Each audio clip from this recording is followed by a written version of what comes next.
राष्ट्रवादी काँग्रेस शरदचंद्र पवार पक्षाचे आमदार रोहित पवार यांनी आज माजी महापौर जनार्दन कारंपुरी यांच्या कुटुंबाची भेट घेतली। काही दिवसांपूर्वी कारंपुरी यांचे निधन झाले होते, तर त्याचवेळी अजितदादांचेही अपघाती निधन झाले होते। कारंपुरी हे शरद पवार यांचे निकटवर्तीय म्हणून ओळखले जात होते आणि अनेक वर्षे राष्ट्रवादी काँग्रेससोबत त्यांनी एकनिष्ठपणे काम केले। त्यांच्या दुःखात सहभागी होऊन कुटुंबाचे सांत्वन करण्यासाठी आपण आलो असल्याची भावना आमदार रोहित पवार यांनी व्यक्त केली। यावेळी त्यांनी विविध विषयांवर परखड मते मांडली। महिला आरक्षण विधेयकावर बोलताना आमदार रोहित पवार म्हणाले की कालचे विधेयक हे खऱ्या अर्थाने महिला आरक्षणाचे विधेयक नव्हते, त्यामागील खरा हेतू परिसीमन करण्याचा होता। सत्ताधारी 2029च्या निवडणुकीत पराभवाच्या भीतीने हा केविलवाणा प्रयत्न करत असल्याचेही रोहित पवार यांनी स्पष्टपणे सांगितले। विधेयक पाडलं त्याबद्दल आनंद साजरा करायला नको। एक आपण सगळ्यांनी समजून घेतलं पाहिजे की महिला राजकीय आरक्षणाच्या बाबतीत चर्चा 2023ला झाली होती। सर्व पक्ष एकत्रित येऊन त्या विधेयकाला त्यावेळेस पाठिंबा दिला गेला होता। त्याच्याचबरोबर आपण जर समजून घेतलं तर अनेक लोकांची मागणी होती जातीनिहाय तिथं सेन्सस करण्याची, जातीनिहाय जनगणना करायची। आता ही मागणी सगळ्यांचीच होती। राहुल गांधीजींनी सुद्धा हा मुद्दा मांडला होता, आम्ही मांडला होता आणि त्याला कुठेतरी एक प्रेशर आल्यानंतर, खास करून ओबीसी समाजाकडनं सुद्धा प्रेशर आल्यानंतर कुठेतरी जातीय जनगणना ही भाजपला स्वीकारावी लागली आणि त्यानंतर ती सुरू झाली। पण कालचं विधेयक जर आपण बघितलं तर ते बोलत असताना 2011चे जनगणना मोजत होते, ते चुकीचं होतं। त्यामुळे जेव्हा ही जनगणना होईल त्यानंतर जर तुम्ही डिलिमिटेशनचा विचार करत असाल तर योग्य आहे, म्हणजे सगळ्या समाजाला त्या ठिकाणी न्याय मिळू शकतो। पण त्यांना घाई झाली होती, कुठेतरी सत्ताधारी घाबरलेत। 2029ला आपण निवडून येणार नाही म्हणून आताच असं एक वातावरण करायचं, नाही तर डिलिमिटेशनच्या माध्यमातून आपले खासदार कसे वाढले पाहिजे याचा एक केविलवाला प्रयत्न काल त्या ठिकाणी करण्याचा प्रयत्न हा सत्ताधाऱ्यांकडनं काल होत होता असं आपल्याला म्हणावं लागेल।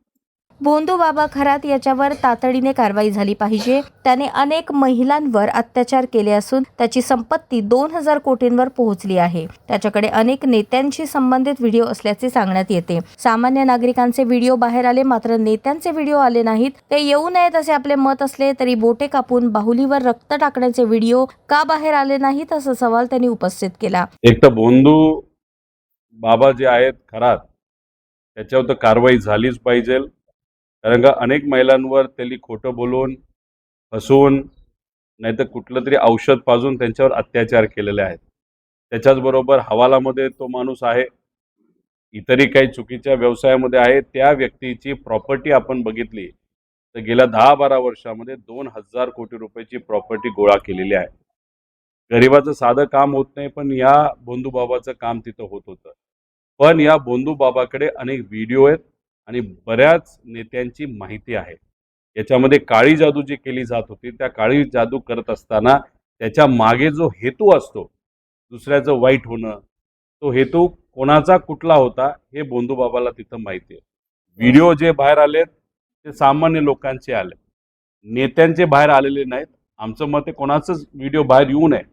जर सिलेक्टिव्ह व्हिडिओ बाहेर येत असतील त्याच्यामागे कुठेतरी राजकारण, हे जे काही नेते काळी जादू करत होते, बोट कापून रक्त त्या भावलीवर टाकत होते, हे सगळे व्हिडिओ कुठे गेले हे का बाहेर येत नाही। आणि या बाबतीतली माहिती शेळकेला त्या ठिकाणी असल्यामुळे आणि चर्चा आणि इन्व्हेस्टिगेशन तपास चालू असतानाच शेळकेचा मृत्यू होणं हे म्हणजे कुठं ना कुठंतरी शंका घेण्यासारखं आहे। म्हणून आम्ही म्हणालो होतो ॲक्सिडेंट कसा झाला, कशामुळे झाला याचा एक थोडासा अभ्यास नाही तर इन्व्हेस्टिगेशन झालं पाहिजे। आणि शेळकेंच्या माध्यमातून पैसा हा वळवला जात होता आणि पैसा हा काही छोटा पैसा नव्हता, खूप मोठा होता। आणि दादांचा ॲक्सिडेंट जो 28 जानेवारीला झाला त्याच्या आदल्या दिवशी, त्या दिवशी आणि दुसऱ्या दिवशी पैशाची खूप मोठी उलाढाल ही खराताच्या अकाउंटला त्या ठिकाणी झाली होती। त्यामुळे इन्व्हेस्टिगेशन करत असताना जर कोणाचा मृत्यू होत असेल साहजिकच आपण शंका घेणार, आणि जवळच्या व्यक्तीचा जर मृत्यू झाला असेल तर साहजिकच कुणीही असं म्हणेल की उद्या जाऊन खराताला मारलं जाऊ शकतं, सुसाईड झालं असं सांगितलं जाऊ शकतं, नाहीतर सरळ सरळ जसं मुंबईमध्ये एन्काउंटर केला होता एका व्यक्तीचा, ज्याला खूप माहित होतं, तसं खरातचा पण एन्काउंटर होऊ शकतो अशी भीती आम्हाला सगळ्यांना वाटते.